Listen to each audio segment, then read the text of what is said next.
Cambridge Practice Tests for IELTS 1 by Vanessa Jakeman and Claire McDowell. Published by Cambridge University Press, 1996. This recording is copyright. Cassette 1, Side 1. Practice Test 1. You will hear a number of different recordings, and you will have to answer questions on what you hear. There will be time for you to read the instructions and questions, and you will have a chance to check your work. All the recordings will be played once only. The test is in 4 sections. Write all your answers in the listening question booklet. At the end of the test, you will be given 10 minutes to transfer your answers to an answer sheet. Now turn to section 1 of your question booklet.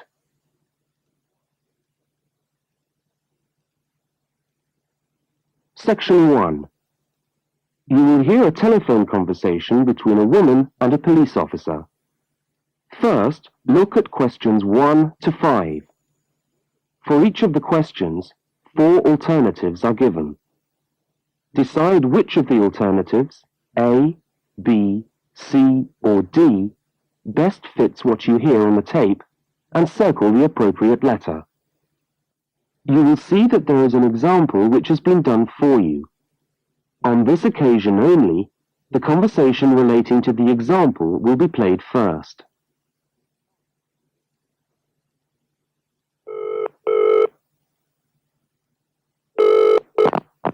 Good evening, City Police Station. Can I help you? Oh, hello. I'd like to report a stolen briefcase, please. Just a minute and I'll put you through. The woman says she wants to report a stolen briefcase, so A has been circled. Now we shall begin. You should answer the questions as you listen, because you will not hear the recording a second time. Now listen carefully to the first part of the conversation, and answer questions 1 to 5.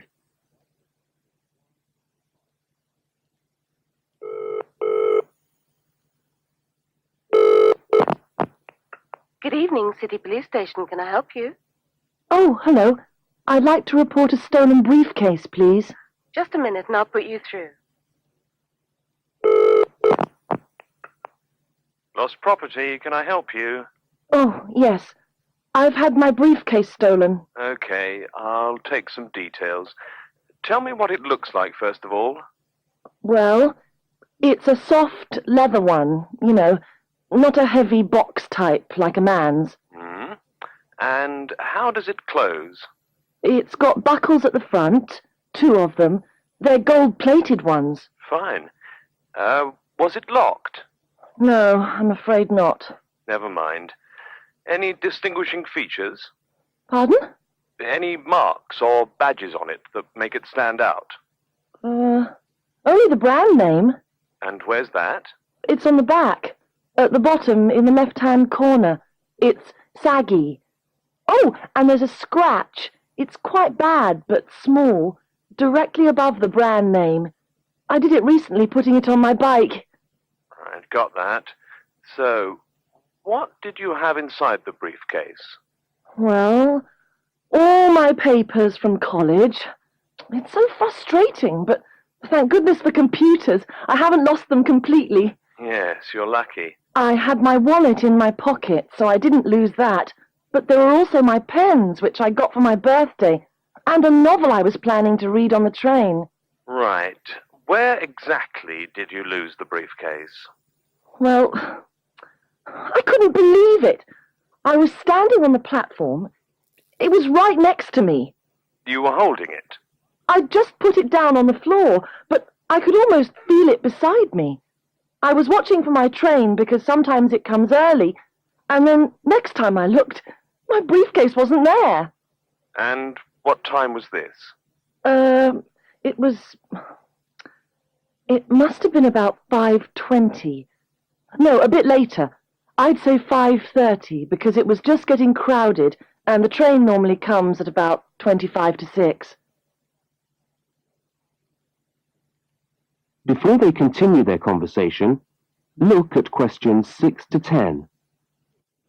As you listen to the rest of the conversation, complete the form by filling in the numbered spaces 6 to 10.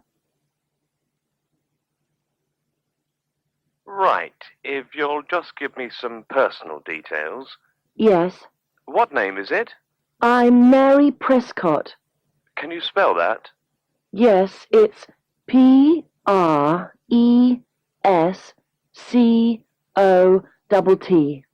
And your address? Flat 2, 41 Fountain Road, Canterbury. Fountain Road. Yes, number 41. And have you got a contact telephone number? Yes, it's 752239. 752239. Fine. One last question. What would you say the value of your briefcase is? Including the contents? Yes. Just a rough estimate is fine. Oh, I'm not sure. Well, the briefcase itself is quite new. I bought it last month for £40. I suppose about £65. The contents are worth about £20 or £25 at least. That's fine. Well, if you could come down to the station tomorrow, you can sign this form and have a look at what we've got here. Okay, thanks. Bye. Goodbye.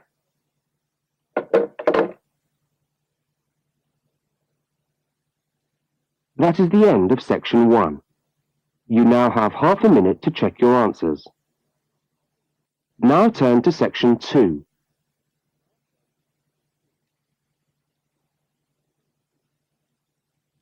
Section 2. You are going to hear a news report from an Australian radio program. First, you have some time to look at questions 11 to 13. Now listen to the news headlines and tick the 3 other items which I mentioned.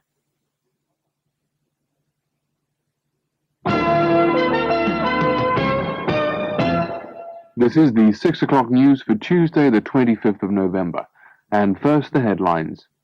The Prime Minister has promised to help the drought-stricken farmers in the northern part of the country who haven't seen rain for nearly 2 years. And in Sydney, a group of school children are successfully rescued from a plane which landed in the sea shortly after takeoff. Transport workers are on strike in Melbourne over a pay claim, and the strike looks set to spread to other states. And on a fashionable note, there's to be a new look for the staff of Qantas, Australia's national airline. Now you have some time to look at questions 14 to 21. As you listen to the rest of the news, complete the notes in the spaces provided. The Prime Minister has pledged today that he will make $250 million available to help the drought-stricken farmers who have not seen rain for years get through the next 5 years. Money that was to have been spent on the restructuring of Sydney's road system has been reallocated to what the Prime Minister described as a more worthy cause. Farmers are to receive financial assistance to help see them through the worst drought in over 50 years. Many farmers feel that while the money is welcome, it has come too late to save them and their farms from financial ruin, and are angry that the government did not act sooner.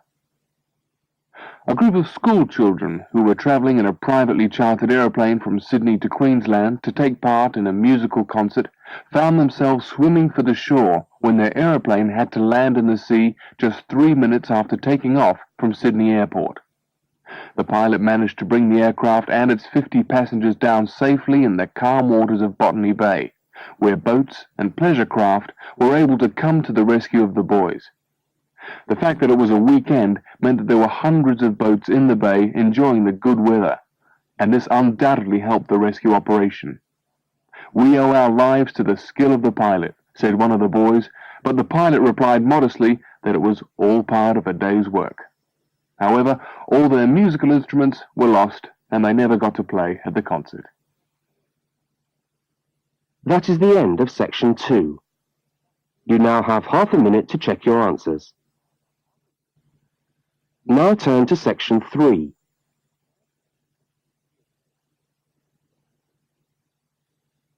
Section 3. In this section, you will hear a conversation between a university student and a university lecturer. Look at questions 22 to 25. For each of the questions, 4 alternatives are given.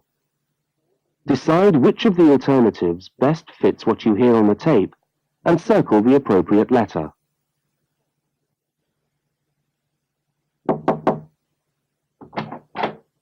Hello. Can I come in? Oh, yes, come in. How can I help you? I was looking for the economics office. I've been all over the arts faculty building looking for it, but I could only find the School of Accounting and Economic History. Is this the right place? Yes, this is the School of Economics. Oh, good. I'm a new student, and I was wondering if someone could give me some information. Well, I might be able to help. I lecture on that program. What do you need to know? Oh, quite a few things, actually. Mm-hmm. Firstly, how many lectures a week do I have to attend?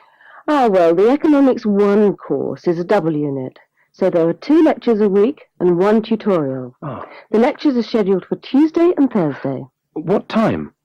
Let me see. You know, this information is all in the handout, which you should have received yesterday at the orientation meeting. Was there a meeting yesterday? I didn't know about that. No one mentioned... Yes, there was. But never mind. Now, lectures are at 4 in the afternoon. Oh, 4's a bit late. I've got a part-time job that starts at 4:30. Well, you can't be in 2 places at once, can you? And attendance at lectures is necessary. We expect at least 90% attendance at this university, you know. 90%? That's high. Do they enforce that rule? Yes, we do. We're pretty strict about it, actually. And what times have been set down for the tutorials? Do you have that information? That's a very well-attended course, so there's a number of tutorial times. Monday, Wednesday, and Friday, all at 9 o'clock. Yours will be allocated at the first lecture. Can't I choose the time? Maybe, maybe not. You'll have to talk to the lecturer on the course. Dr. Roberts is his name. Oh, okay. Now look at questions 26 to 31. As the conversation continues, complete the notes in the spaces provided. Anything else I can help you with while you're here? Well, yes, actually. Do you know what the course requirements are? I mean, how much work is expected for this course? Well, you have to complete a tutorial paper. What does that involve? Well, it's a piece of work on a given topic based on some set reading texts. You'll have to give a small talk to your tutorial group. Oh, how long does that have to be? Oh, about 25 minutes usually. I have to talk for 25 minutes? Yes, that's right. And then you have to write up your piece of work and give it to the lecturer to be marked. Right. And is that all? No. You also have to complete a 3,000-word essay on a topic. Can I choose the topic? Yes, usually you can. Right. That shouldn't be too bad. And in addition to that, there is an exam. An exam? What sort of exam? Well, it's an open book exam. Does that mean I can have the textbook with me during the exam? Yes, that's right. And can you give me any idea about the content of the first year of economics, so that I can get into some reading? Well, you'll be getting the reading list next week when lectures start. All the books are in the library. Yes, but won't everyone else take them out as soon as they get the reading list too? Well, yes, they might. But most of the important ones are held in closed reserve. That's a part of the library where you can go to read books, but you can't take them out of the building. What did you call that section of the library? Closed reserve. However, we do recommend that you buy the core books.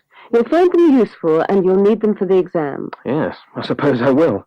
But what is the focus of the course?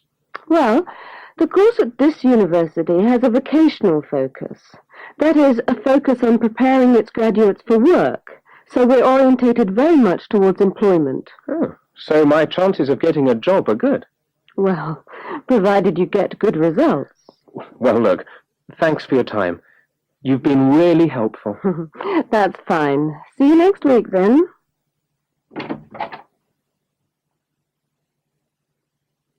That is the end of section 3. You now have half a minute to check your answers. Now turn to section 4. Section 4. You will hear a talk given by a university lecturer about the structure of the university. First, look at questions 32 to 36. Now listen and answer questions 32 to 36.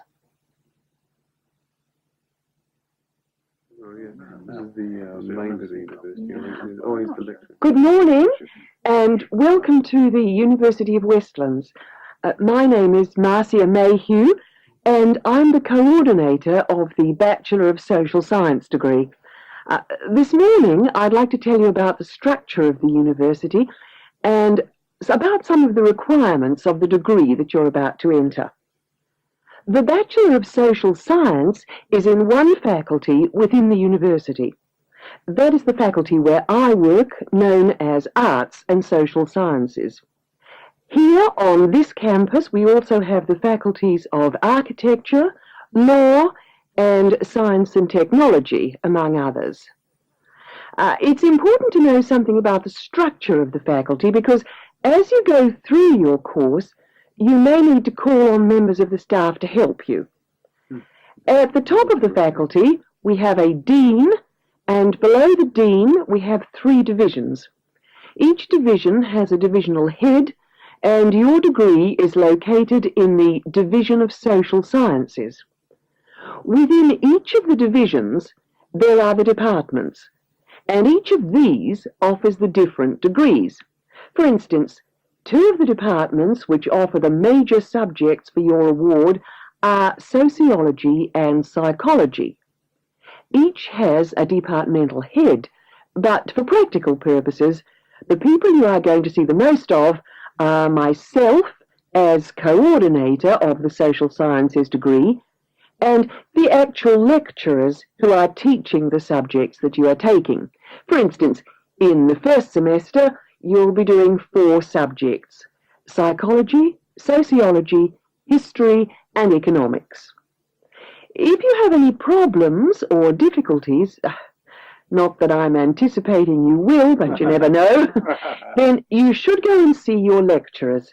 For instance, you may find that you can't meet a deadline for an essay, or perhaps you're having problems with attendance. These seem to be the 2 most common problems that students face. As you listen to the rest of the talk, answer the questions 37 to 41. If your lecturers are unavailable, you can always come and see me in my office. I'm available on Wednesday and Thursday mornings and on Friday afternoons. Outside these hours, perhaps you could ring the secretary and make an appointment. Now, you'll note that all of the subjects which you undertake in the first year are composed of lectures and tutorials. A lecture is about an hour long, and a tutorial usually runs for about 2 hours. A lecture is rather like what I'm doing now, where one person will talk to all of you together on a subject. Now, we do ask you to try to attend the lectures. A tutorial is perhaps where most of the learning occurs at a university.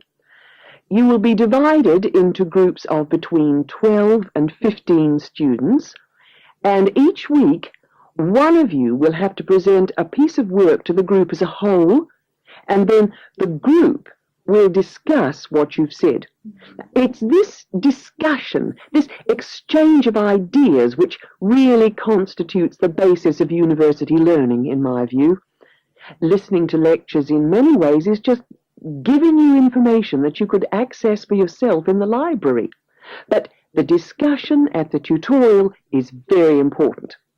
This doesn't mean that you shouldn't go to the lectures, though. Other factors to be particularly concerned about are the structure of essays and delivery of written material. And in particular, I would like to mention the question of plagiarism. Plagiarism is taking other people's work without acknowledging it. That is, without saying where it comes from. Now, of course, all essays are based on research done by other people, but you must remember to attribute the work to the original writer. And while it's a good idea to work with other people, don't hand in work which is exactly the same as your friend's work, because we will notice. If you don't acknowledge the source of your information, then you run the risk of failing the subject, or in very serious cases, you might be denied entry to the university. Last but not least, stay in touch with us. If things are getting you down, don't go and hide. Come and talk to us about it. That's what we're here for. Right. Thank you very much for coming along today.